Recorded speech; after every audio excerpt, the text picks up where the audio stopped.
Mga kabikers, samahan nyo ako, i-share ko tong recipe ko ng banana bread. So ayan o.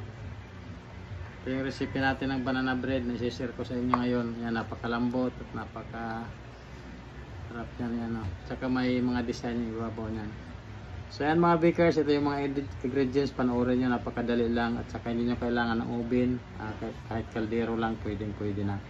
So pwede ito pang regalo, hindi kayo mapapahiya sa pag-video nito. So mga idol, meron tayo dito 4 na saging. Ayan, overripe. Ito yung gagawin natin na banana bread. So umpisahan na natin. Ang gawin ko dito is babalatan ko lang. Ayan, nabalatan ko na. Bali nandito yung 3. Bali nagtira lang ako ng isa. Hatiin ko lang to.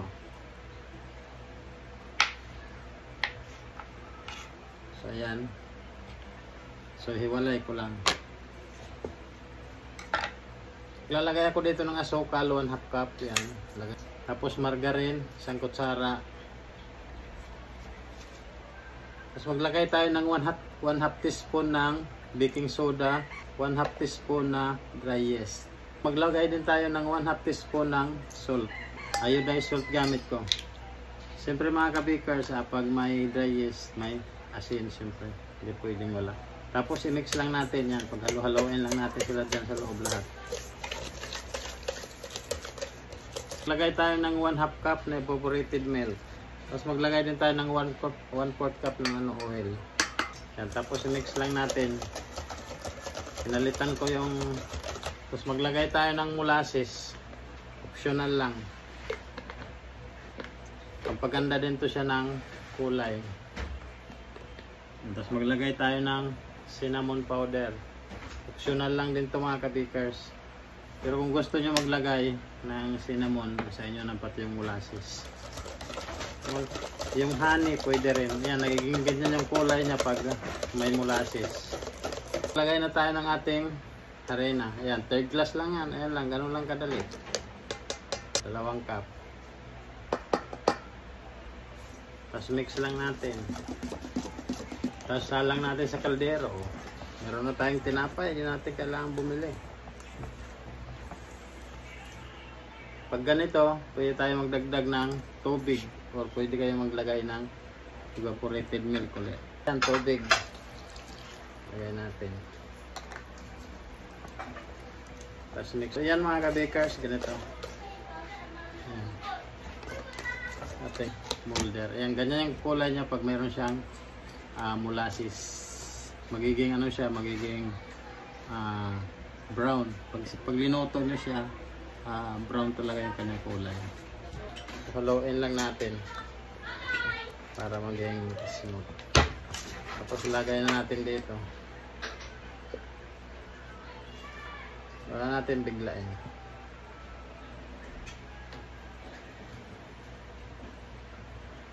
Yan, kalahati muna ilagay natin. Tapos lagay natin ng saging sa gitna. Para lasang saging talaga siya. Mas maganda talaga pag saging lang gagamitin, hindi yung flavoring.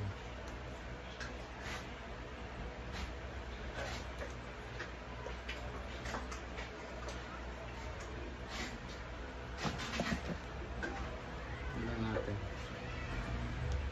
Para hindi talaga makita yung saging. Para matago ang saging ba.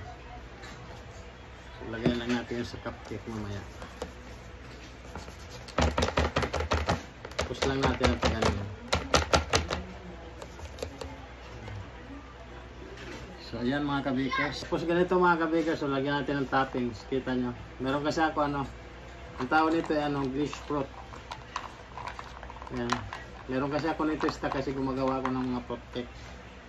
So ilalagay lang natin dito sa ibabaw para magkaroon siya ng design, pero optional lang to.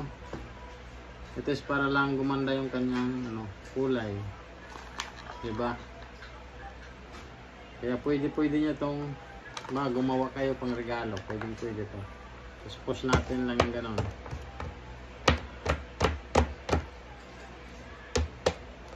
Yan, so ganon lang siya kabilis. Tapos tingnan lang natin, salang na natin doon sa ating kaldero. So ito na nga yung paglulutuan natin. Lagay natin siya dito. Bali nakapahinga na to siya ng mga 5 segundo, no? Kaya may sis. Tapos lagay natin sa loob. Yan, ganyan lang. Tapos salang agad.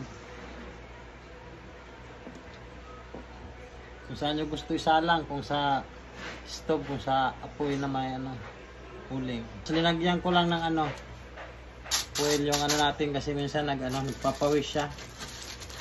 Tumutulo papunta doon sa ano. Tara, salang na natin. So yan na mga kabakers, nakasalang na siya.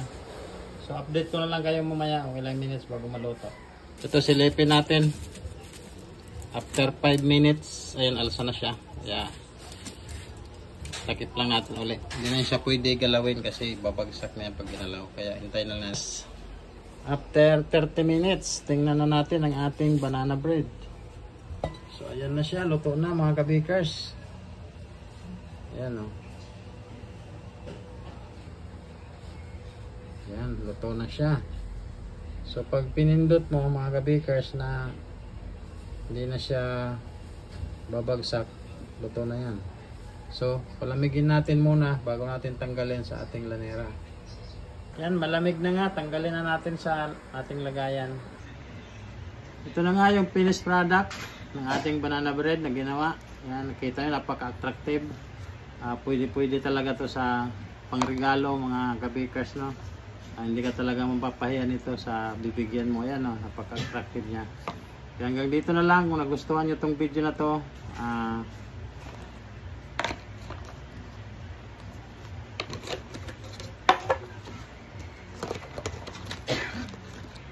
so yan, pwede natin siya ilagay dito. Ganyan, no?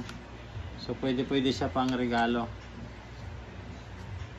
So yan mga kabakers, try natin, tingnan yung kanyang loob naman, no? Kasi may saging ito na buo. So slice natin ng 3. At 2 lang. Yung kutsilyo natin is ano. So yan, may saging yan sa gitna. Napakalambot yan.